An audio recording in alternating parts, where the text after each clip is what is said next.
ছোট বন্ধুরা, কেমন আছো তোমরা? হ্যাঁ, পড়াশুনো ঠিক করে করছো তো? না না, শুধু গল্প শুনলে হবে না, পড়াশুনো মন দিয়ে করতে হবে। এসো, আজ তোমাদের জন্য একটা নতুন গল্প নিয়ে এসেছি। বেচারাম মান্না নিতান্তই ভালো লোক, সৎ, নিষ্ঠাবান, আদর্শ পুরুষ। তিনকুলে থাকার বলতে এক দুঃসম্পর্কের পিসি। দীর্ঘদিনের কাঠের ব্যবসা, বেশ সচ্ছল পরিবার। কিন্তু তার এবং তার স্ত্রীর জীবনে একটাই দুঃখ, তাদের কোনো সন্তান নেই। হেন পীর বাবার দরগা নেই, হেন মন্দির নেই যেখানে মান্না পরিবার তাদের আকুতি জানাননি। এমন কোনো তাবিজ নেই যে তারা ধারণ করেননি। কিন্তু তাতে লাভের লাভ কিছুই হয়নি। শেষে মান্নাবাবুর বউয়ের বাবা ভোলানাথের প্রতি কঠোর ব্রত পালনের ফলস্বরূপ তাদের জীবনে খুশির কারণ হয়ে বিরাজমান হন তাদের একমাত্র সন্তান। আরে দাঁড়াও দাঁড়াও, এ কি হচ্ছে? সবাই এইভাবে অজ্ঞান হয়ে পড়ে যাচ্ছে কেন? চলো তো দেখি বিষয়টা কি। না না না, এ হতে পারে না। কিছুতেই আমি এই বিচ্ছিরি দেখতে ছেলেকে আমার ছেলে বলে মেনে নেব না। বাবা ভোলানাথ, শেষে তোমার মনে এই ছিল, সবাইকে সুন্দর সন্তান দাও, আর আমার বেলাতেই এমন বিচ্ছিরি কদাকার দেখতে ছেলে দিলে। না না, ওরে কে কোথায় আছিস? শিগগিরই আয় রে বাবা, ওর মুখে ঠান্ডা জলের ছিটা দে। বেচারা টানা 3 মাস না খেয়ে এক ঘরে থেকে বাবার পুজো করে তবে কিনা ছেলের মুখ দেখার সৌভাগ্য পেল। আর দেখো অদৃষ্ট, এরকম কদাকার কিম্ভূতের মতো ছেলে দেখে এখন নিজেই বারবার ভিড়মি খাচ্ছে। কই গো, সব গেলে কোথায়? হ্যাঁ, আরে এতদিন পর বাড়িতে ছেলে এলো, কোথায় শাঁখ বাজবে, উলু দেবে তা নয়, একেবারে নিশ্চুপ নিঝুম বাড়ি। বলি, ও মান্না বাবু, মান্না বাবু। বলুন বলুন চাটুর্য মশাই, কেমন আছেন? আরে আমার কথা ছাড়ুন মশাই, এখন তো আপনার খবর জানার পালা। তা কই আমাদের পাড়ার নতুন অতিথি? একটু নিয়ে আসুন বাইরে, মুখ দেখি। এই দেখুন না, হরেনের দোকানের নতুন গুড়ের সন্দেশ নিয়ে এসেছি। আর আপনি মশাই এরকম অপরাধীর মতো মুখ শুকিয়ে বসে আছেন কেন? কেন কেন যে সেটা বুঝতে পারছি না। না মানে মানে হ্যাঁ, ওই আসলে অনেক ধকল গেল তো। আচ্ছা, আপনি আপনি বসুন, আমি দেখছি। যাক বাবা, আমার পটকাটা তবুও একটা খেলার সঙ্গী পেল। এই পাড়ায় এই একটাই ছেলে ছিল, এবার বেচার ছেলের সঙ্গে ও একটু খেলতে পারবে। বলতে বলতেই বেচারা মোর ছেলেকে কোলে নিয়ে আসে, আর ওর সেই দিকে তাকিয়ে মুখ হা হয়ে যায়। তার চোখ দুটো বড় বড় বড়ির মতো, নাক নেই, শুধু দুটো ফুটো, কান কুলোর মতো বড়, গায়ের রং একেবারে ব্ল্যাক ডায়মন্ড, আর সাধারণ বাচ্চার তুলনায় একটু বেশি লম্বা আর রোগা। কে কে কে কে? বাবা ভোলানাথের কৃপায় এই সন্তান পেয়েছিল বলে বেচারাম তার নাম রাখল ভোলানাথ। যদিও বেচারাম বা তার বউ কেউ মন থেকে এই সন্তানকে মেনে নিতে পারেনি। যতই হোক, হাজার মানত করার পর পাওয়া নিজের সন্তান, তাই তাকে ফেলেও দিতে পারেনি। এইভাবে অনাদরে অবহেলায় ধীরে ধীরে বড় হতে থাকে ভোলানাথ। আর যতই সে বড় হতে থাকে ততই বাড়তে থাকে তার কীর্তিকলাপ।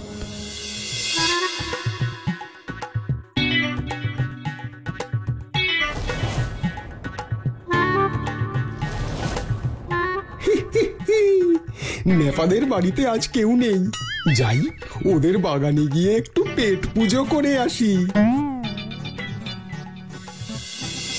5 ফুট উঁচু পাঁচিল এক পা দিয়েই পেরিয়ে গেল। হাত দিয়ে উঁচু আম গাছ, জাম গাছ, লিচু গাছ থেকে ফল পেড়ে খেতে থাকলো। পুকুর থেকে হাত ডুবিয়ে মাছ ধরে কর্মরিয়ে চিবিয়ে খেয়ে নিল। আশেপাশের পাখি, কাঠবেড়ালি, কুকুর সবাই ওকে দেখে ভয়ে যে যার বাসায় লুকিয়ে পড়ল। খাবার পর একটা বড় ঠেকুর তুলল।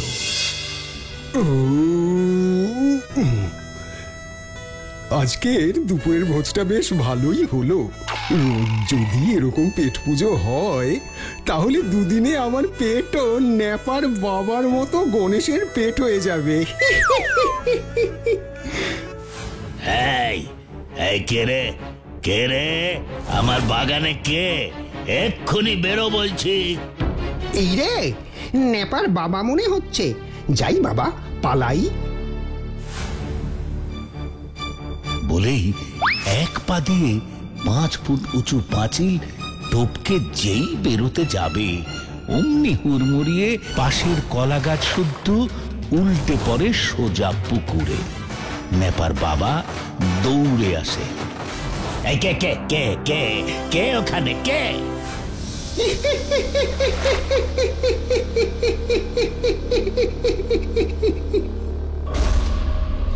সেই হাসি দেখে নেপার বাবার আর তার বাড়ির লোকের 1 মাস অবধি হাসি বন্ধ হয়ে যায়।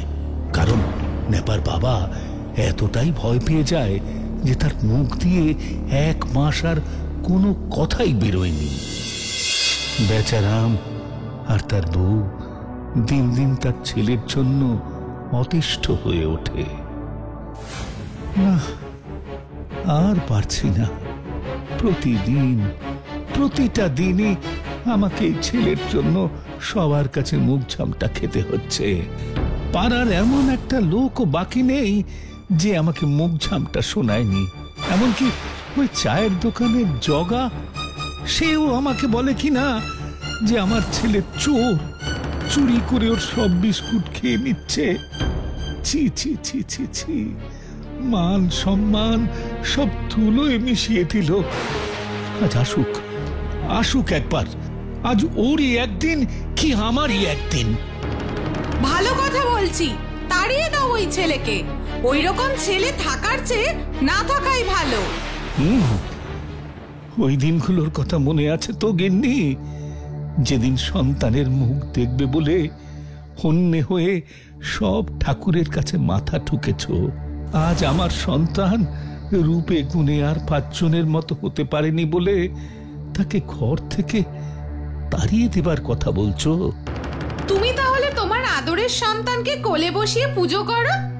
আমি কিন্তু ওর কোনো দায়িত্ব নিতে পারবো না। ওই রাক্ষসের মতো মিনিটে মিনিটে খাবারের যোগান দিতে আমি আর পারছি না। হয় ওর অন্য কোথাও ব্যবস্থা করো, না হলে আমাকে মুক্তি দাও। বেচারা চুপ করে থাকে। বাইরে থেকে সব কথা শুনছিল ভোলানাথ। আমার জন্য আমার বাবা মাকে কত কথা শুনতে হয়। ওদের জীবনের সুখ শান্তি সব আমি নষ্ট করে দিচ্ছি। না, আমি আর এখানে থাকবো না। এখান থেকে অনেক দূরে চলে যাব, যেখানে আমায় কেউ চিনবে না, কেউ জানবে না, সেরকম কোনো জায়গায়। ভালো থেকো তোমরা।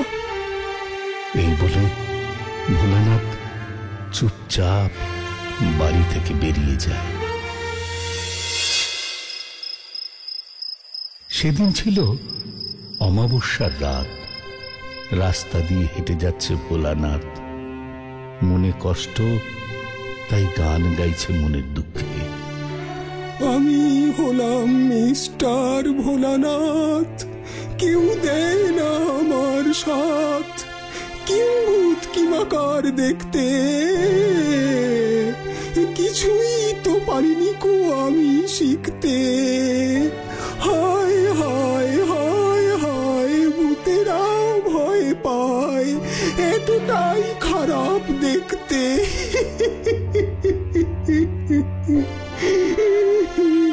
আমি হলাম ভোলানাথ।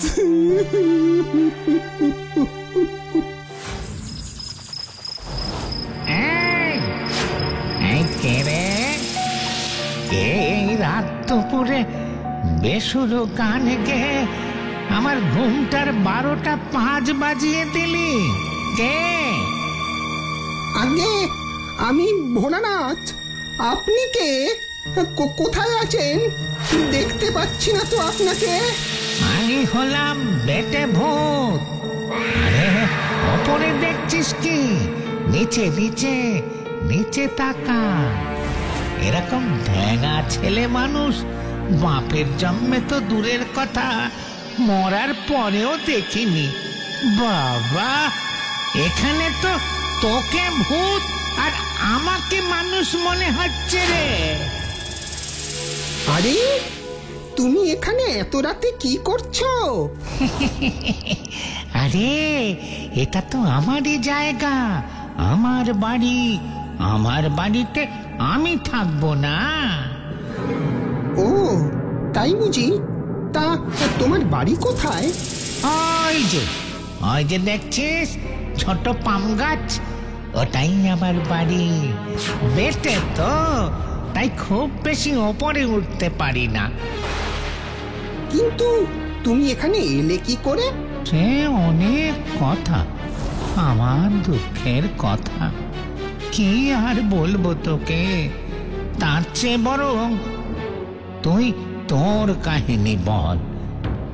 জ্যান্ত অবস্থায় এই মরার দেশে কেন এলি? তাহলে শোনো। না না না, এ হতে পারে না।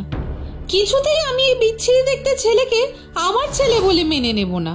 বাবা ভোলানাথ, শেষে তোমার মনে এই ছিল, সবাইকে সুন্দর সন্তান দাও, আর আমার বেলাতেই এমন বিচ্ছিরি কদাকার দেখতে ছেলে দিলে।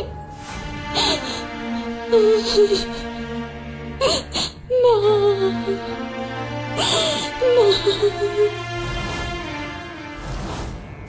টানা 3 মাস না খেয়ে এক ঘরে থেকে বাবার পুজো করে তবে কিনা ছেলের মুখ দেখার সৌভাগ্য পেল। আর দেখো অদৃষ্ট, এরকম কদাকার কিম্ভূতের মতো ছেলে দেখে এখন নিজেই বারবার ভিড়মি খাচ্ছে। তা কই আমাদের পাড়ার নতুন অতিথি? একটু নিয়ে আসুন বাইরে, মুখ দেখি।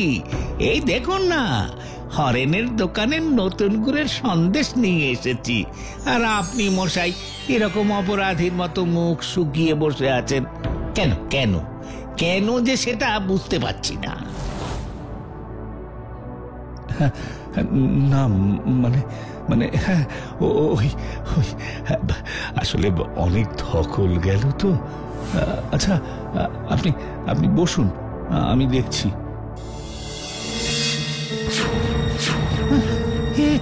কে কে কে কে? আর পারছি না।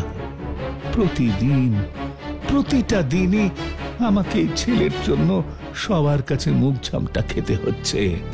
পাড়ার এমন একটা লোকও বাকি নেই যে আমাকে মুখ ঝামটা শোনায়নি। এমনকি ওই চায়ের দোকানের জগা, সেও আমাকে বলে কিনা যে আমার ছেলে চোর, চুরি করে ওর সব বিস্কুট খেয়ে নিচ্ছে। ছি ছি ছি ছি ছি, মান সম্মান সব ধুলোয় মিশিয়ে দিল। আজ আসুক একবার। আজ ওরই একদিন কি আমারই একদিন। ভালো কথা বলছি, তাড়িয়ে দাও ওই ছেলেকে। ওই রকম ছেলে থাকার চেয়ে না থাকাই ভালো। ওই দিনগুলোর কথা মনে আছে তো গিন্নি, যেদিন সন্তানের মুখ দেখবে বলে হন্যে হয়ে সব ঠাকুরের কাছে মাথা ঠুকেছ। আজ আমার সন্তান রূপে গুণে আর 5 জনের মতো হতে পারেনি বলে তাকে ঘর থেকে তাড়িয়ে দেবার কথা বলছো। তুমি তাহলে তোমার আদরের সন্তানকে কোলে বসিয়ে পুজো করো, আমি কিন্তু ওর কোনো দায়িত্ব নিতে পারবো না। ওই রাক্ষসের মতো মিনিটে মিনিটে খাবারের যোগান দিতে আমি আর পারছি না। হয় ওর অন্য কোথাও ব্যবস্থা করো, না হলে আমাকে মুক্তি দাও। আমার জন্য আমার বাবা মাকে কত কথা শুনতে হয়। ওদের জীবনের সুখ শান্তি সব আমি নষ্ট করে দিচ্ছি। না, আমি আর এখানে থাকবো না। এখান থেকে অনেক দূরে চলে যাব, যেখানে আমায় কেউ চিনবে না। এই হলো আমার দুঃখের কাহিনী। আমার জীবনের কাহিনীও অনেকটা তোমার মতোই। বেঁচে ছিলাম বলে সবাই বামুন বলে খেপাত। সংসারে থাকার মধ্যে ছিল বাবা। হঠাৎ একদিন ঝড়ের রাতে বাবার মাথায় বাজ পড়ে সেও মরে গেল। তারপর আমি নানা জায়গা ঘুরতে ঘুরতে শেষে সুযোগ পেলাম পরশুরামের ড্যান্স সার্কাসে। সেখানে জোকারের কাজ করতে শুরু করলাম। সেও আমার কপালে সইল না। ভুল করে কেউ বাঘের খাঁচার ছিটকিনি খুলে রেখেছিল। ব্যাস, পড়বি তো পর আমার সামনেই এসে পড়ল। তবে হ্যাঁ, মরবার আগে আমি বাঘকেও কষিয়ে 2 থাপ্পড় বসিয়ে দিয়েছিলাম। সেই জন্য ওই সার্কাসে আমার নাম হয়ে যায় বাঘ মারা জোকার। আমার নামে ওরা একটা মূর্তিও বানিয়েছে। বাহ বাহ, তোমার তো তাহলে খুব সাহস দেখছি। আচ্ছা, তোমার নামটাই তো জানা হলো না। আমার নাম হলো বেচু। আমাকে সবাই বেটে বেচু বলে ডাকতো। আমি তাহলে তোমাকে বেচুদা বলেই ডাকবো। হ্যাঁ হ্যাঁ হ্যাঁ হ্যাঁ, কিন্তু তুই কি এখানেই থাকবি বলে ঠিক করেছিস নাকি? হ্যাঁ, আমার আর কোথাও যাওয়ার জায়গা নেই ও বেচুদা। তাই তোমরা যদি থাকতে না দাও, তাহলে আমাকে রাস্তায় রাস্তায় ঘুরে বেড়াতে হবে। কিন্তু তুই এই গাছে গাছে থাকবি কি করে? ও আমি ঠিক ম্যানেজ করে নেব। আমি এমনিতেও তো দেখতে ভূতের মতোই, তোমাদেরই একজন মনে হয়। আর ওই 7 ফুট লম্বা হওয়ার জন্য গাছে চাপতেও আমার বিশেষ অসুবিধা হবে না, বুঝলে? তাই ও নিয়ে কোনো চাপই নিও না। তোকে দেখে অনেক ভূতেও লজ্জা পাবে। কি যে বলো তুমি। দাঁড়া দাঁড়া দাঁড়া, তোর সঙ্গে আমাদের এখানকার বাকি মেম্বারদের আলাপ করিয়ে দিই।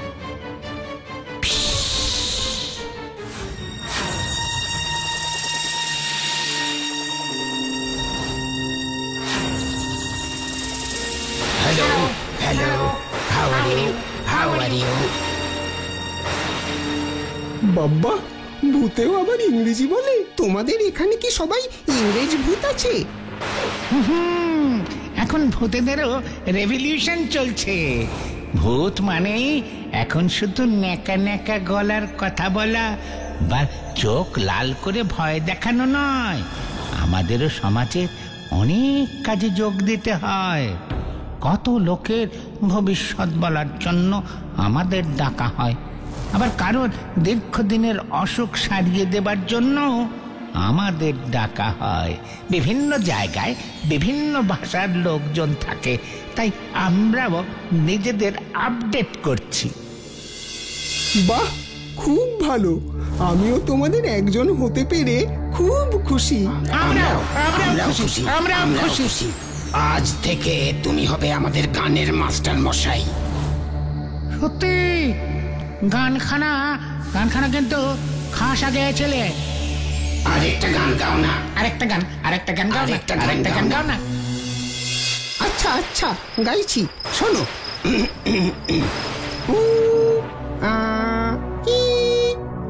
আহা কি আনন্দ নতুন ভূতের দেশে, নানা রকম তাদের নানান রঙের বেশে।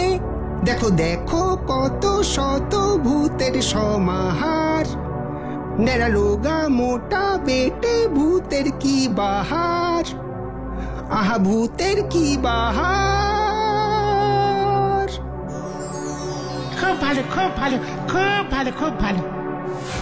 কিন্তু তুই যে এখানে চলে এলি, তার বাড়ির লোকেরা চিন্তা করবে না তো?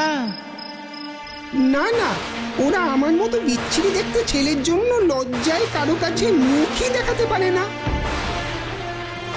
তুমি আমাদের ছেড়ে যেও না। ওই যে পুকুর পাড়ে লম্বা শ্যাবরা গাছটা দেখছ, আজ থেকে তুমি ওখানেই থেকো। আর এখানে পুকুরে অনেক মাছ আছে, গাছে ফল আছে, তোমার খাসা খাওয়া দাওয়া হবে, কোনো অসুবিধে হবে না তোমার। তোমাদের মতো এত ভালো বন্ধু পেয়েছি, আর কি কেউ যায় তোমাদের ছেড়ে? মানুষরা আমাকে যতটা ঘেন্না করেছে, তোমরা আমাকে ততটাই ভালোবাসা দিয়েছো। তাই আজ থেকে আমি তোমাদেরই একজন।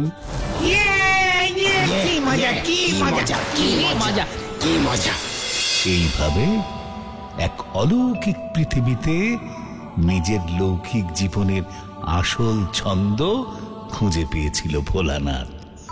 আসলে বাবা ভোলানাথের আশীর্বাদে নন্দী ভৃঙ্গীদের সঙ্গেই তার জীবন অতিবাহিত হতে থাকে। ছোট্ট বন্ধুরা, আজ তোমাদের শোনাবো এক ভুতুড়ে জাহাজের গল্প। এই গল্পের নায়ক হলো অনির্বাণ। ওই দেখো, অনির্বাণ তার মামা বাবুর সঙ্গে বসে আছে। চলো দেখি, ওরা মনে হচ্ছে কোনো গম্ভীর বিষয়ে আলোচনা করছে। দেখি তো ওরা কি বিষয়ে আলোচনা করছে। কিরে অনি, তোদের খবর টবর সব ভালো তো?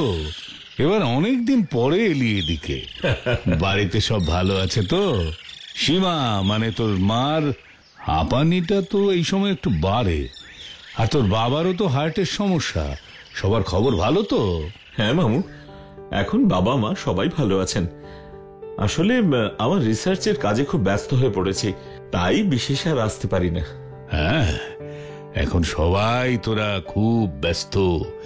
এই বুড়ো মামার কথা কেন মনে থাকবে বল? তা তোর রিসার্চটা কি নিয়ে শুনি? আমার রিসার্চ মানে একটু অন্যরকম বিষয়ে আমি গবেষণা করছি। সচরাচর এই বিষয় নিয়ে কেউ তেমন নাড়াচাড়া করে না। তবে তুমি তো জানো মামু, তোমার এই ভাগ্নে বরাবরই একটু অন্যরকম, তাই আর কি। সে তো সবই জানি, সেই জন্মকাল থেকে তোকে দেখছি। সবাই যে পথে হাঁটে, তুই যাস ঠিক তার বিপরীত পথে। সে আর আমার জানতে বাকি আছে? হ্যাঁ, কিন্তু তোর গবেষণার বিষয়টা তো আমাকে এখনো বললি না। শুনলে তুমি হাসবে না তো? যদি কথা দাও হাসবে না, তাহলেই বলবো। আরে বাবা, একটা বিষয় নিয়ে তুই গবেষণা করছিস, সে তো খুব ভালো কথা। তা এ নিয়ে আমি খামোকা হাসতে যাবো কেন? আরে বাবা, ভনিতা না করে বলেই ফেল না বাপু। আমি মানে আসলে ভূতবিদ্যা নিয়ে রিসার্চ করছি, যাকে বলে ওই প্যারানর্মাল সায়েন্স। ভূতবিদ্যা? মামু, তুমি কিন্তু কথা দিয়েছিলে যে হাসবে না, এটা কিন্তু ভালো হচ্ছে না। না না না না, মানে এই বিষয় নিয়ে কোনো সাধারণ মানুষ যে আবার গবেষণাও করে, সেটা আমার জানা ছিল না। আমি তো বরাবর শুনে এসেছি যে বনে জঙ্গলে কাপালিকরাই নাকি এইসব ভূত টুত নিয়ে পড়ে থাকে। তুইও যে আবার এই বিষয় নিয়ে রিসার্চ করবি, সেটা আমার ধারণার বাইরে ছিল ভাগ্নে। হেসে নাও, হেসে নাও। যখন আমার এই গবেষণা বিশ্বের দরবারে এক নবদিগন্তের উন্মোচন করবে, তখন দেখো সব জায়গায় কাগজে টিভিতে বড় বড় করে আমার নাম প্রকাশিত হয়েছে, সেদিন বুঝবে এই অনির আসল কদর। আমি সেই দিনের অপেক্ষায় থাকবো ভাগ্নে। কিন্তু একটা বিষয় আমি কিছুতেই বুঝতে পারছি না ভাগ্নে, যে পৃথিবীতে তো অজানা অনেক বিষয় আছে, তা হঠাৎ তুই এই রকম একটা বিষয় নিয়ে কেন গবেষণা করতে গেলি? আসলে মামু, আমি জগতের কাছে এটাই দেখাতে চাই যে ভূত বা অলৌকিক যে শক্তি আমাদের আশেপাশে সর্বদা বিরাজমান, তা কিন্তু সব সময় ক্ষতি করবার জন্য নয়। চাইলে আমরা তাদের থেকে উপকারও পেতে পারি। এই শক্তিকে কাজে লাগিয়ে আমরা অনেক অসাধ্য সাধন করতে পারি। আর এটাই হলো আমার কাছে একটা চ্যালেঞ্জ। অল দ্য বেস্ট ভাগ্নে, কিন্তু মামা হিসেবে একটা উপদেশ অবশ্যই দেব। যাই করো সাবধানে করো, নবদিগন্ত উন্মোচনের চক্করে আবার নিজের জীবনকে বিপদে ফেলো না। তুমি পারো বটে। হ্যাঁ মামু, নিশ্চয়ই তোমার কথা মনে রাখবো। তুই এখন রেস্ট নে, আমি একটু বাজারটা ঘুরে আসি। দুপুরে জমিয়ে কচি পাঠার মাংস আর বাসমতি চালের পোলাও খাওয়া যাবে। ওকে মামু, ডান। কি ভাগ্নে, কেমন লাগলো আজকের মধ্যাহ্ন ভোজন? ফ্যান্টাস্টিক মামু। হরি কাকা এত ভালো মাংসের ঝোলটা রান্না করেছিল যে আমি তো এখনো আঙুল চেটে যাচ্ছি। যাই একটু গড়িয়ে নি, দুপুরটা আমার আবার খুব আলস্যি লাগে। ঠিক আছে মামু, তুমি রেস্ট নাও। আমি বরং একটু আশপাশটা ঘুরে আসি। কতদিন পরে এলাম, বোধহয় অনেক কিছু চেঞ্জ হয়ে গেছে, তাই না? তা হয়েছে বই কি, আগের মতো অত বন জঙ্গলও নেই, আর তেমন বন্য শেয়াল কুকুরের উপদ্রবও নেই। এখন সব বড় বড় বাড়ি আর শপিং মলের বারবারন্ত। তবে ঝিলের দিকটা বেশ শান্ত নিরিবিলি আছে, এতটাই শান্ত যে দিনের বেলাতেও বেশ গা ছমছম করে। এই নারায়ণপুরের ভুতুরে স্থান হয়েছে এখন ওটা। ভুতুরে স্থান মানে? কেন মামু, ভুতুরে স্থান কেন? জানি না, লোকে বলে যে ওখানে নাকি কি সব অদ্ভুত সব শব্দ শোনা যায়, রাতের দিকে নাকি মাঝে মাঝে অদ্ভুত সব আলো দেখা যায়। তবে সবই শোনা কথা, আমি আজ অব্দি নিজের চোখে কিছু দেখিনি। কিন্তু দেখিস, তোকে আবার এইসব বলাও খুব বিপদ। তুই আবার ওখানেই আজ এইসব নিয়ে এক্সপেরিমেন্ট করতে চলে যাস না। সবে এসেছিস, একটু এদিক ওদিক ঘুরে সন্ধ্যের আগেই ফিরে আসিস বাবা। আরে না না মামু, তুমি নিশ্চিন্ত থাকো, আমি সন্ধ্যের আগেই ফিরে আসবো। আচ্ছা, আমি আসি কেমন?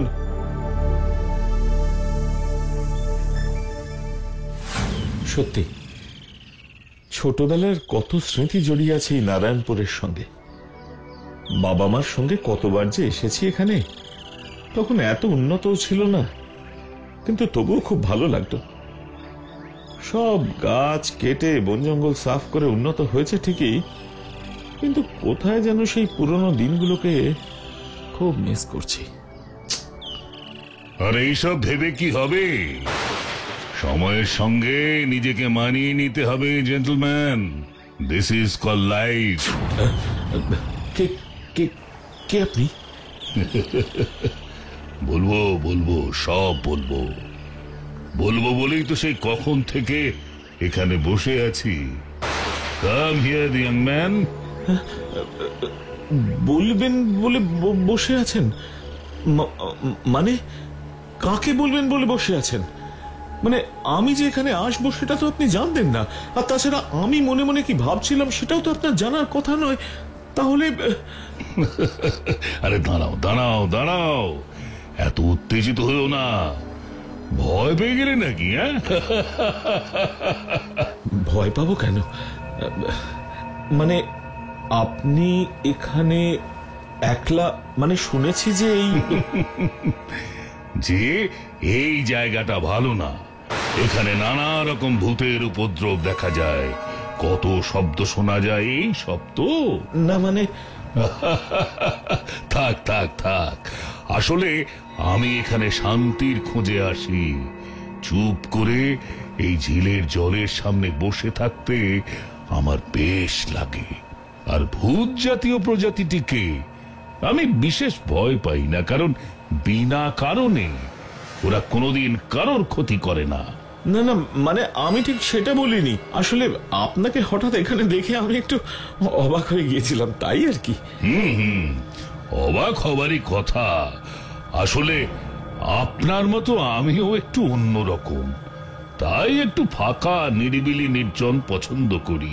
আপনি কিন্তু মশাই একের পর এক বাউন্সার দিয়ে যাচ্ছেন, আর আমার কিউরিওসিটিও বাড়িয়ে যাচ্ছেন। আমার নাম হলো রবিন ডিসুজা। রবিন ডিসুজা। এখান থেকে কিছুটা দূরেই আমার বাড়ি। আচ্ছা, পেশায় জাহাজের ক্যাপ্টেন। ও রিয়েলি? ছোট থেকেই এই জায়গাটা আমার ভীষণ প্রিয়, তাই আর কি ছেড়ে যেতে পারি না। আসলে প্রিয় জিনিসের মোহ কাটিয়ে ওঠা সে তো খুব সহজ নয়, তাই বারবার এখানে চলে আসা। আর এই দিকটায় খুব দরকার না পড়লে সাধারণত কোনো মানুষের আগমন ঘটে না, তাই অনেক দিন পর একজন মানুষকে, মানে এই আপনাকে সামনে পেয়ে মনে হলো আপনিও বোধহয় আমার মতোই প্রকৃতি প্রেমী। তাই আর কি প্রথম দেখেই আপনাকে অনুমান করেছিলাম যে আপনিও হয়তো আমার মতোই নারায়ণপুরের পরিবর্তন দেখে আফসোস করছেন। সবটাই আমার অনুমান আর কি। ও আচ্ছা, নমস্কার। আমি অনির্বাণ রায়। এখানে মামার বাড়িতে ছুটি কাটাতে এসেছি। তা ভালো করেছেন। আমার তো এখন শুধু ছুটি আর ছুটি। মানে এই যে আপনি এক্ষুনি বললেন আপনি জাহাজের ক্যাপ্টেন? ছিলাম প্রায় 10 বছর। আর নেই মানে ক্যাপ্টেন নেই। ও আচ্ছা, তার মানে রিটায়ার করে গেছেন বুঝি? আপনার তাহলে নিশ্চয়ই অনেক দেশ ঘোরা হয়ে গেছে আর অনেক অভিজ্ঞতাও হয়েছে। হ্যাঁ, অনেক অভিজ্ঞতা, সব ভেতরে জমা করে কত বছর অপেক্ষা করছি, কাউকে বলতে পারি না। কেউ শুনতেও চায় না আমার এই কথা। তুমি শুনবে আমার কথা? খুব টায়ার্ড লাগছে নিক, চোখ দুটো বুঝে আসছে। এক কাপ কফি হলে মন্দ হতো না। ও শিওর, আমি এক্ষুনি নিয়ে আসছি রবিন।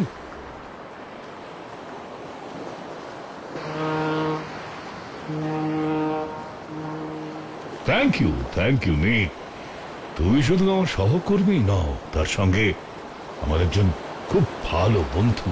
হ্যাঁ, আর আপদে বিপদে আসল বন্ধুই সবসময় পাশে থাকে। এবার যাও, একটু রেস্ট নাও। জাহাজের বাকি সবাই ঘুমিয়ে পড়েছে, তুমিও একটু রেস্ট নিয়ে নাও, ততক্ষণ আমি থাকছি এখানে। থ্যাঙ্কস अगेन নিক।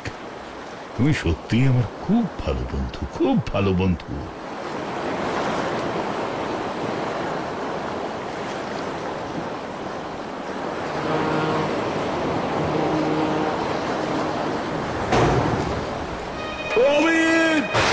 রবিন, বাঁচাও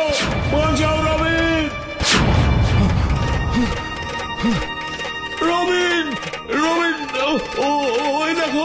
ওই দেখো! ও মাই গড, এটা কি? আমাদের বাকি জাহাজের লোকেরাও খুব ভয় পেয়ে গেছে মনে হচ্ছে। শুনতে পাচ্ছ ওদের গলার আওয়াজ?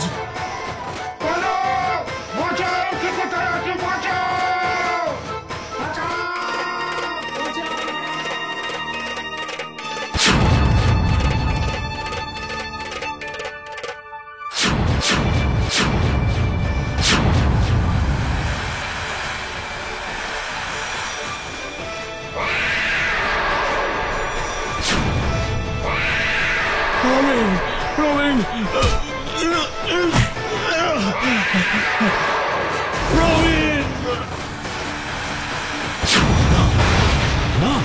না, এটা কি করলে নিক? এটা কি করলে তুমি? নিজের জীবন দিয়ে আমাকে বাঁচিয়ে দিয়ে গেলে নিক। না,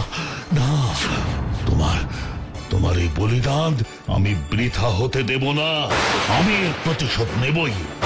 এর প্রতিশোধ আমি নেবই।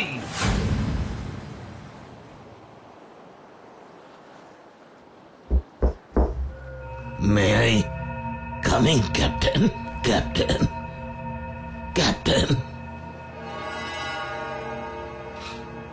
বলুন। আমি জানি ক্যাপ্টেন, কাল যা হয়েছে তা আপনার পক্ষে কিছুতেই ভোলা সম্ভব নয়। আমরা কেউ কালকের রাতের ঘটনা ভুলতে পারছি না। আসলে এসবই এই জাহাজের জন্য, এই অভিশপ্ত জাহাজের দানবটা মার্কো পোলো নামে এক কর্মী বৃদ্ধকে এই জাহাজের মালিক হ্যামিল্টন গুলি করে হত্যা করেছিল। বয়সজনিত কারণে সে বেশি কাজ করতে পারত না ক্যাপ্টেন, তাই নিষ্ঠুর হ্যামিল্টন তাকে গুলি করে মেরে ফেলে। মারা যাবার সময় সে অভিশাপ দিয়ে যায় যে এই জাহাজে সে আর কাউকে আসতে দেবে না। যারা যারা এই জাহাজে এসেছে তাদের সকলেই এইভাবে মারা গেছে। এবার এবার আমাদের পালা ক্যাপ্টেন, এবার আমাদের পালা। আমি আমার বন্ধুর মৃত্যুর প্রতিশোধ নেবই, এ আমার প্রতিজ্ঞা। কিন্তু আপনি এত কথা কি করে জানলেন?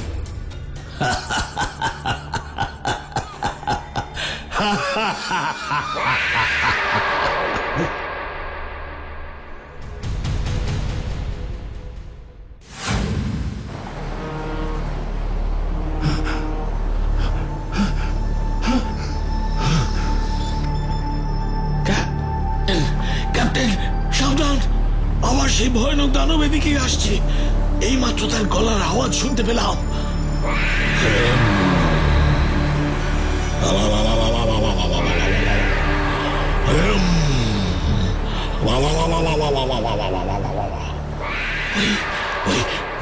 ক্যাপ্টেন, ক্যাপ্টেন শুনলেন? তোমরা সবাই যে যার ঘরে চলে যাও, দরজাগুলো ভালো করে লক করে দিও। আমি আছি এখানেই, ও আসুক, আমি ওর জন্যই অপেক্ষা করছি। না ক্যাপ্টেন, আপনাকে আমি এইভাবে একা কিছুতেই ছেড়ে যেতে পারবো না। আমিও থাকবো আপনার সঙ্গে।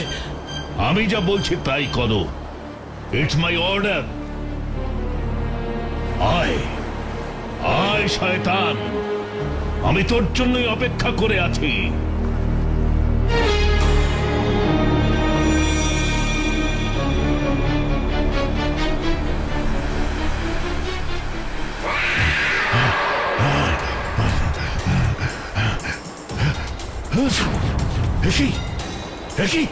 তুমি তুমি আজ সকালে?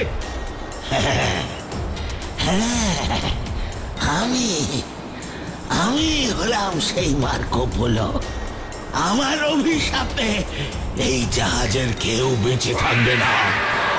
আমি কাউকে ছাড়বো না। এই হ্যামিল্টন জাহাজ আমি ধুলোয় মিশিয়ে দেব। আর হবে না, আর হবে না শয়তান। তুই আমার বন্ধুকে আমার থেকে কেড়ে নিয়েছিস, আজই তোর একদিন কি আমারই একদিন।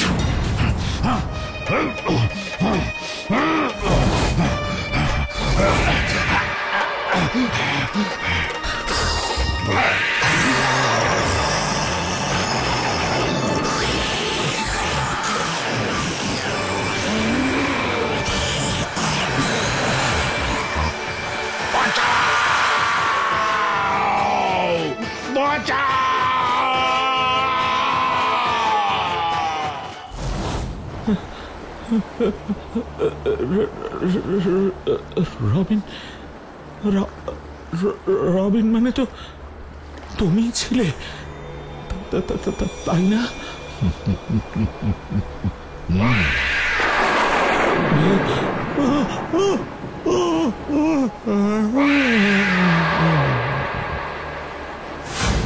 দেখো দেখি কোথায় যে গেল ছেলেটা। প্রায় পুরো এলাকাটাই তো চষে ফেললাম, কিন্তু ছেলেটার তো কোথাও দেখা পেলাম না। যাই যাই দেখি, একবার ঝিলের দিকটায় যাই।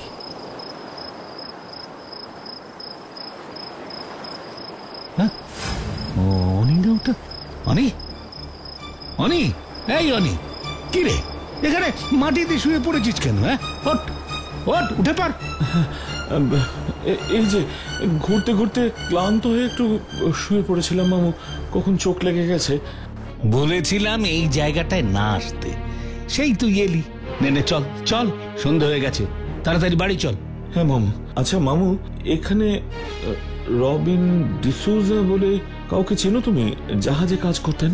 হ্যাঁ, এই সামনেই ওর বাড়ি, কিন্তু রবিন তো প্রায় 10 বছর হলো নিখোঁজ। ওর অপেক্ষায় এখন ওর বৃদ্ধ বাবা দিন গুনছেন।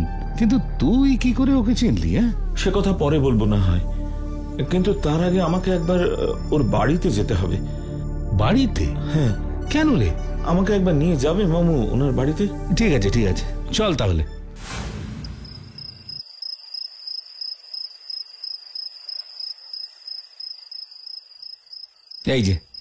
এই যে এটাই হলো রবিন ডিসুজার বাড়ি। এটাই বাড়ি?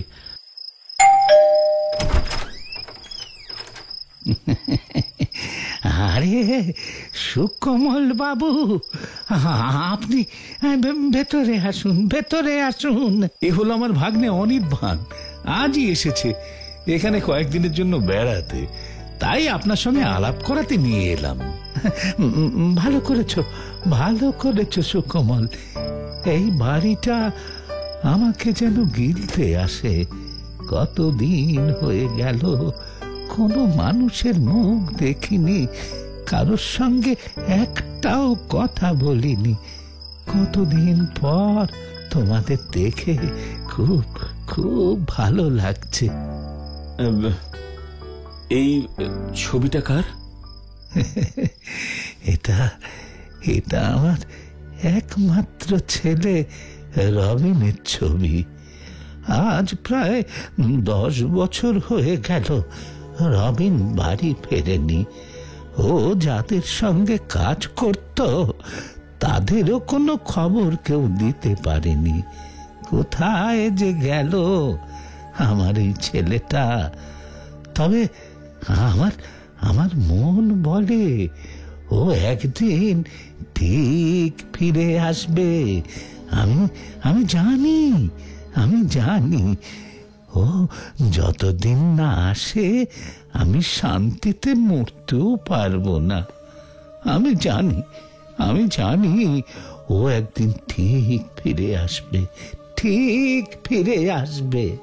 আসলে আঙ্কেল, আমি রবিনের বন্ধু। ছবিটা দেখে আমি চিনতে পারিনি, কারণ অনেকটা পুরনো দিনের তো। আসলে ও একটা বিশেষ কাজে বাইরের দেশে আটকে পড়েছে, তাই আসতে পারছে না। আর কবে আসতে পারবে তারও কোনো ঠিক নেই। তাই ও আমাকে বলেছে যে ও যতদিন না আসতে পারে আমি যেন আপনার দেখাশোনা করি। কিন্তু তাই বাবা, আমার চেয়ে আজ কি আনন্দ হচ্ছে। এতদিন পর গড মুখ তুলে চেয়েছেন। তোমরা বসো একটু বসো। আমি একটু কেক নিয়ে আসি তোমাদের জন্য। আজ নয়, এখন বরং আমরা আসি। আমার কিছু কাজ বাকি আছে, তবে আমি কথা দিলাম যতদিন এখানে আছি রোজ দুবেলা আমি এখানে আসব। আর আপনি মন খারাপ করবেন না একটু। রবিন যেখানেই থাকুক জানবেন ও খুব ভালো আছে আর আপনার সঙ্গেই আছে। বেঁচে থাকো মামু। চলো ওঠো। এই অনি, ব্যাপারটা কি বলতো? কিছুই তো বুঝতে পারলাম না। পৃথিবীতে এমন অনেক কিছুই হয় মামু, যা আমাদের আয়ত্তের মধ্যে থাকে না, যার কোনো ব্যাখ্যা হয় না, তবুও তা হয় এবং তার থেকে আমরা অনেক শিক্ষাও নিয়ে থাকি। আজ ওই অসহায় বৃদ্ধ মানুষটার মুখে একটু হাসি ফোটাতে পেরে আমার যে কি ভালো লাগছে তা বলে বোঝাতে পারবো না মামু। কতদিন পর আজ উনি আবার হাসলেন, যা কোটি টাকা দিয়েও কখনো কেনা যাবে না। That's my boy. I'm proud of you, my boy. Proud of you. নাচো ছোট্ট বন্ধুরা, তোমাদের আজ একটা জঙ্গলের গল্প শোনাবো। চলো তাহলে সেই জঙ্গলে। এই যে দেখছো জঙ্গল, এখানে থাকে এক সিংহ রাজা। ছোটবেলায় সে যেমন ছিল চালাক তেমনি তেজি, তাই তার বাবা নাম রেখেছিল তেজস্বী। কিন্তু আজ সে বুড়ো হয়েছে, তার না আছে সেই তেজ আর না আছে বুদ্ধির ধার। তাই সারাক্ষণ শুধু বসে থাকে আর অপেক্ষা করে কখন তার জন্য কেউ খাবার এনে দেবে, আর সে বসে আরাম করে খাবে। আর ওই যে দেখছো আর একজন আসছে, ইনি হলেন শেয়াল মন্ত্রী।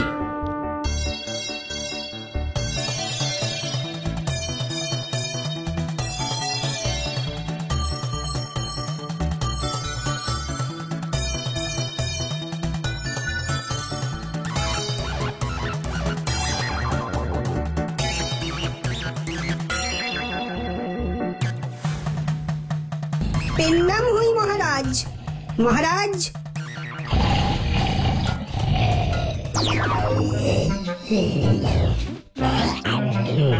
মহারাজ, মহারাজ।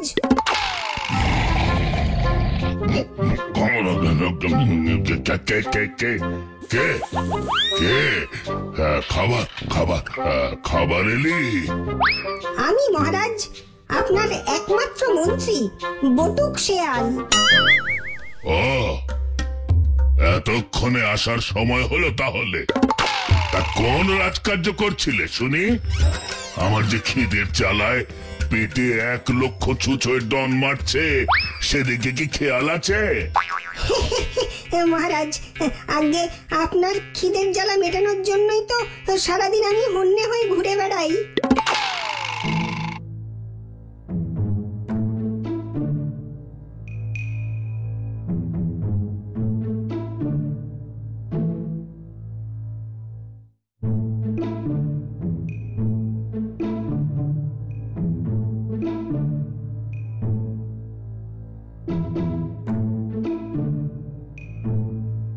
রাখো তো তোমার হে।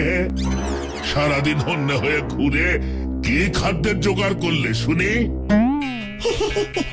না মানে এখনো জোগাড় সেভাবে কিছু করতে পারিনি, তবে একখানা খাসা খবর নিয়ে এসেছি মহারাজ। খাসা খবর? অত ছাড়া সারাদিন ঘুরে খাবার না নিয়ে এসে খাসা খবর নিয়ে এসেছো তুমি?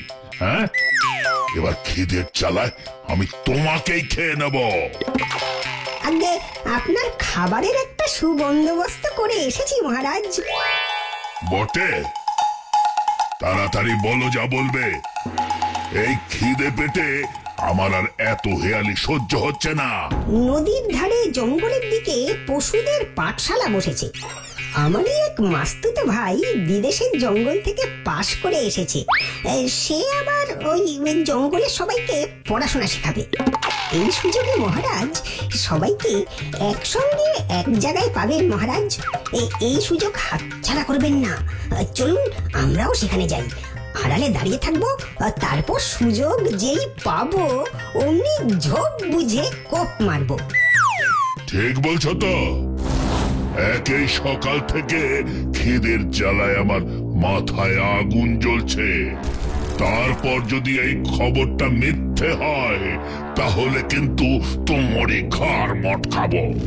কি যে বলেন মহারাজ, আপনাকে মিথ্যে কথা বলবো এমন সাধ্য কোথায়?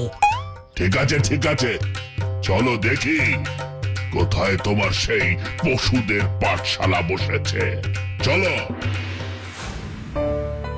শেয়াল আর সিংহ নদীর দিকে এগিয়ে চলল। নদীর ধারে জঙ্গলে গোল হয়ে বসে আছে সব পশুরা, আর সামনে উঁচু পাথরের ওপর বসে আছে একজন শেয়াল। অল্প অল্প দাড়ি, তার চোখে গোল চশমা। তাহলে বন্ধুগণ, আজ আমি আপনাদের শেখাবো খাবার নিয়ম। আপনারা কি করে নিজেদের শিকার ধরবেন আর তাকে সুন্দর করে খাবেন। আমি তো এই কাজটা খুব ভালো করে জানি। সুর দিয়ে তুলে খপাত করে মুখের মধ্যে পুরে চিবিয়ে খেয়ে নেব। আপনি বরং এটা ওই মোটা ভাল্লুককে শেখান, ও এখনো খেতেই শেখেনি।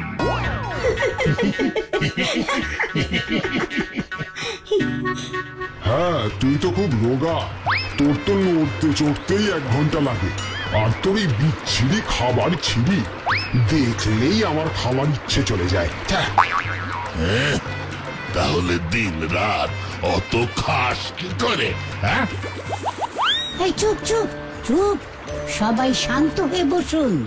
এখানে আমরা ডিসিপ্লিন শিখতে এসেছি।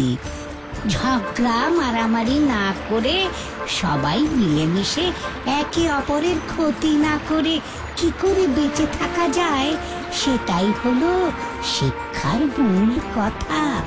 না হলে আমরা এইভাবেই সারা জীবন একে অপরের সঙ্গে যুদ্ধ করতে করতেই মরে যাব। আপনি ঠিক বলেছেন স্যার, কিন্তু এরা কেউ আপনার কথা শুনবে না। তাহলে তুমিই বলো ময়না, আমি কি করলে ওদেরকে এই সামান্য বিষয়টা বোঝাতে পারবো? ময়না, একটা সুন্দর গান করে সবাইকে বিষয়টা বুঝিয়ে দাও তো। গান? না না, আমার গান কেন? সবাই যখন বলছে তখন একটা গান করো না শুনি। শোনো সবই শোনো, কান খুলে শোনো, মন দিয়ে শোনো। পড়াশোনা শিখে সবে বড় হবে যেন, ঝগড়া মারামারি আর নয় নয়। বন্ধু হয়ে থেকো, বন্ধু হয়ে থেকো, রবে না তো ভয়। একজনের শক্তি নয় যত দামি, অনেক জনের হাতে সেটাই বিজয়। ঝগড়া মারামারি আর নয় নয়, ঝগড়া মারামারি আর নয় নয়।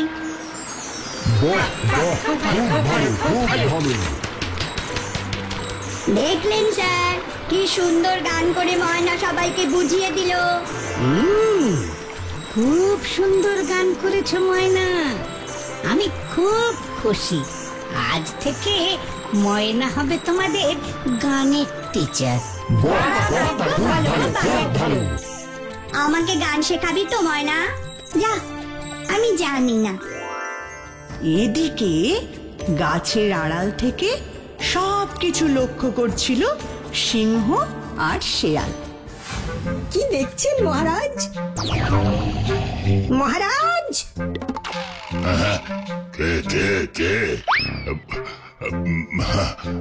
বলো বলো মন্ত্রী, কাকে কাকে আগে ধরবো?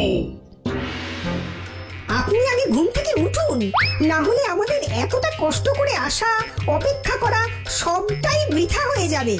না না, ওই ওই আর কি, খিদের জ্বালায় একটু ঝিমিয়ে পড়েছিলাম। তাহলে চলো চলো, আর দেরি না করে ঝাঁপিয়ে পড়ি। আমার যে আর খিদে সহ্য হচ্ছে না। হ্যাঁ, শুধু শিয়াল পণ্ডিতকে ছেড়ে বাকি আর যাকে ইচ্ছে হয় স্বীকার করুন। মানে যতই হোক আমার জাত ভাই কি না।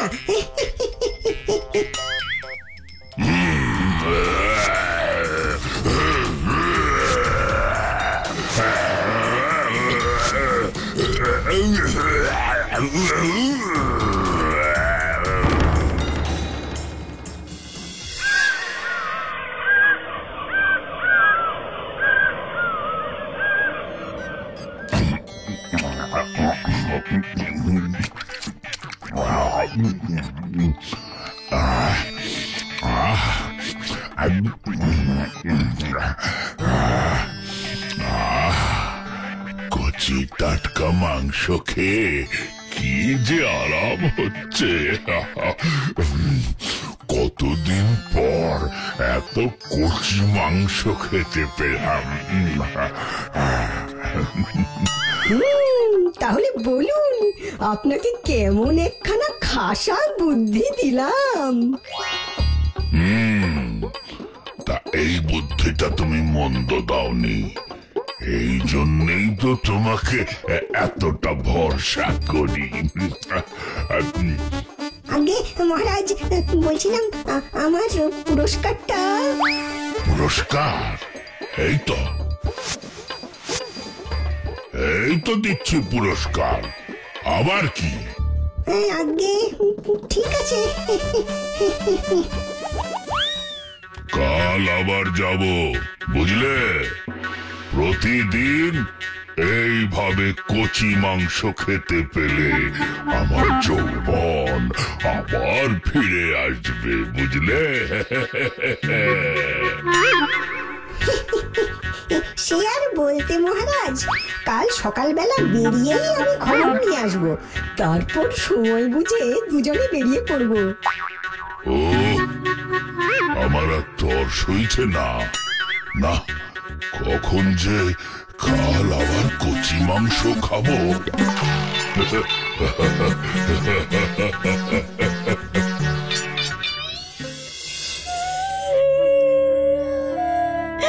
আমার সোনা, আমার বুকের মানিক আমার ছানাকে নিয়ে চলে গেল। ওই দুষ্টু রাজার কোনো শাস্তি হবে না?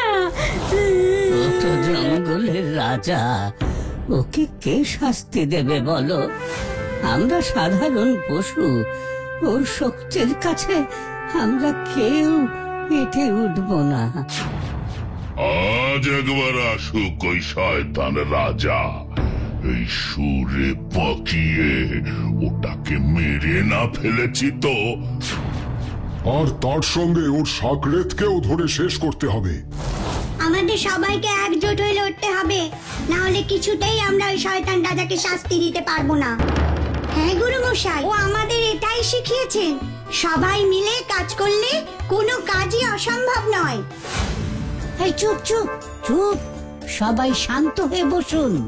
এখানে আমরা ডিসিপ্লিন শিখতে এসেছি। ঝগড়া মারামারি না করে সবাই মিলেমিশে একে অপরের ক্ষতি না করে কি করে বেঁচে থাকা যায়, সেটাই হলো শিক্ষার মূল কথা। না হলে আমরা এইভাবেই সারা জীবন একে অপরের সঙ্গে যুদ্ধ করতে করতেই মরে যাব। কিন্তু আজ গুরুমশাই গেলেন কোথায়? এখনো তো এলেন না। গুরু মশাই বোধহয় ভয় পেয়েছেন, তাই আজকে আসেননি। আজ আসুক, আসুক একবার ওই শয়তানগুলো। বলতে বলতে সিংহ এসে মা জিরাফের ওপর ঝাঁপিয়ে পড়ে, আর ভয়ে সবাই যে যেখানে পারে পালিয়ে যায়। সিংহ জিরাফকে নিয়ে জঙ্গলের ভেতর চলে যায়।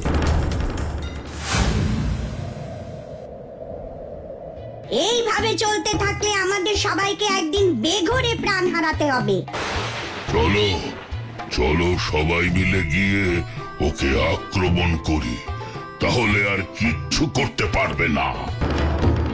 ওর গায়ের শক্তির কাছে আমাদের সকলের শক্তি হার মেনে যাবে। অন্য কোনো উপায় বের করে ওই শয়তানকে খতম করতে হবে। ভাল্লুক ভাই একদম ঠিক বলেছে, বুদ্ধির জোরের কাছে বড় বড় শক্তিও হার মেনে যায়। তুমি পারো আমাদের সবাইকে বাঁচাতে, কিছু একটা উপায় বের করো ময়না। ঠিক আছে, আজ আমি আসি, কোনো বুদ্ধি মাথায় এলে তোমাদের জানাচ্ছি।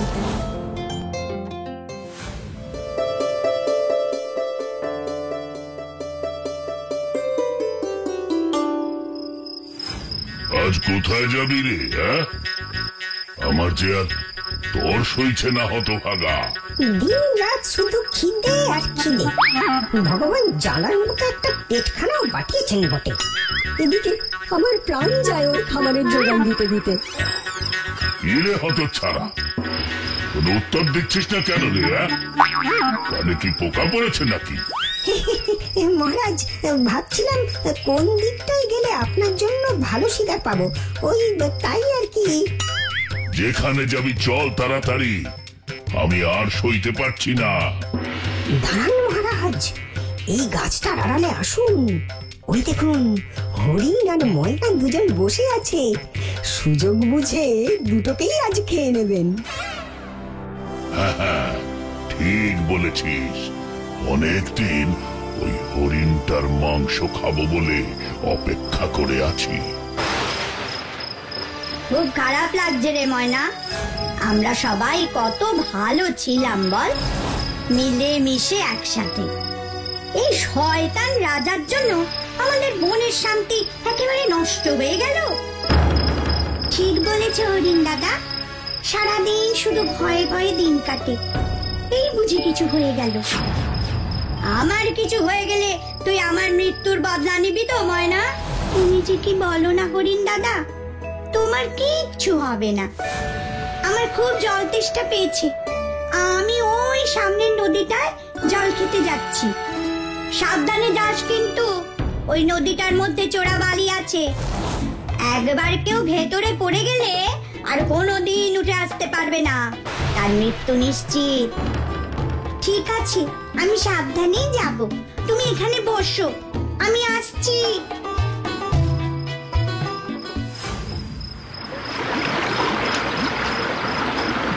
বাঁচাও, বাঁচাও, ময়না, বাঁচাও। হরিণ দাদা, হরিণ দাদা, হরিণ দাদা, ছেড়ে দাও, আমার হরিণ দাদাকে ছেড়ে দাও। ময়না, তুই বদলানিস, বদলানিস, তুই বদলানিস ময়না, বদলানিস।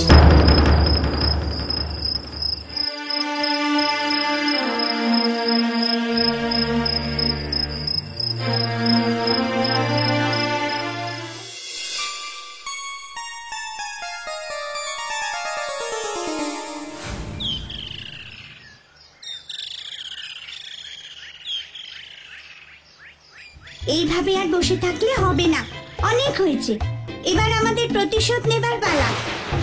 একদম ঠিক বলেছিস ময়না, তুই যা বলবি আমরা তাই করব।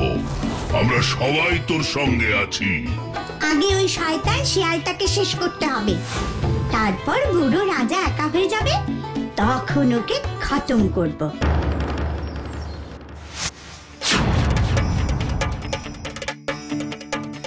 হাতি দাদু, হাতি দাদু, এখনি এখানে এসো, দেখো শয়তানটা এখানে দাঁড়িয়ে আছে।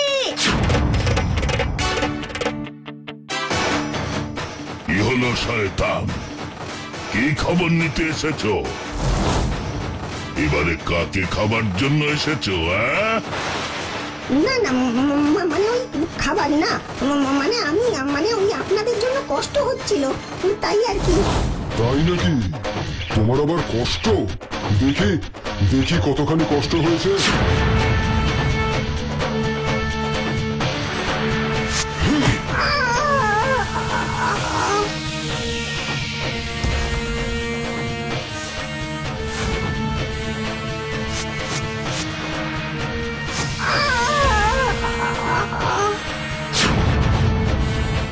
শয়তান মরেছে, আমার কিছু হয়ে গেলে তুই আমার মৃত্যুর বদলা নিবি তো ময়না?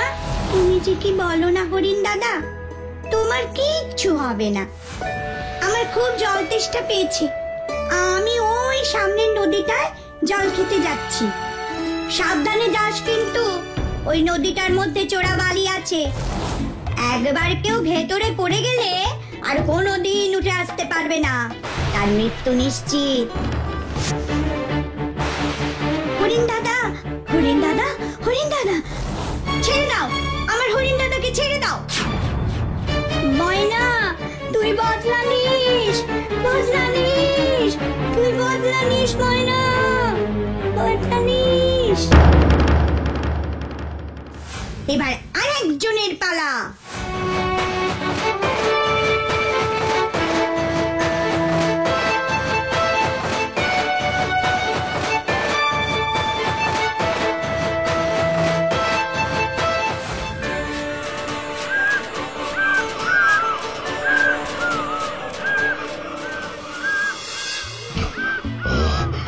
তুই আবার এখানে এসেছিস কেন? তোর দাদাকে খেয়েছি, এবার কি তুইও মরতে চাস? এখনো হতচ্ছাড়া শেয়ালটা এলো না, কি যে করি। শেয়াল মন্ত্রী এখন আসবেন না। কেন কেন আসবেন না কেন? আমি সকালে দেখি ওই নদীর পাড়ে একটা মস্ত সিংহরাজ বসে আছে। শেয়াল মন্ত্রী মশাইকে তিনি বন্দি করে রেখেছেন, আর আমাকে আপনার কাছে খবর দিতে পাঠালেন যে আপনাকে তার সঙ্গে যুদ্ধ করতে হবে।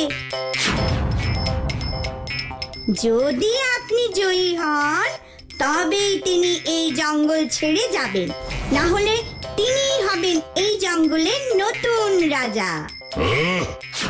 বটে, এত বড় কথা!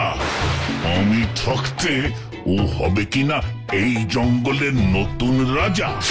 চল চল তো দেখি, দেখি কার এত বড় সাহস। হ্যাঁ, এখনই আসুন মহারাজ। সিংহ ময়নার পেছন পেছন যেতে থাকে। সেই নদীর কাছে এসে ময়না দাঁড়ায়। এই যে মহারাজ, এইখানে সেই সিংহের প্রাসাদ। এর ভেতরেই আছে আপনার মন্ত্রী মশাই। কই কই দেখি দেখি দেখি, তোর এত বড় স্পর্ধা, তুই আমাকে যুদ্ধের জন্য ডেকেছিস? দাঁড়া দাঁড়া, তোকে দেখাচ্ছি মজা।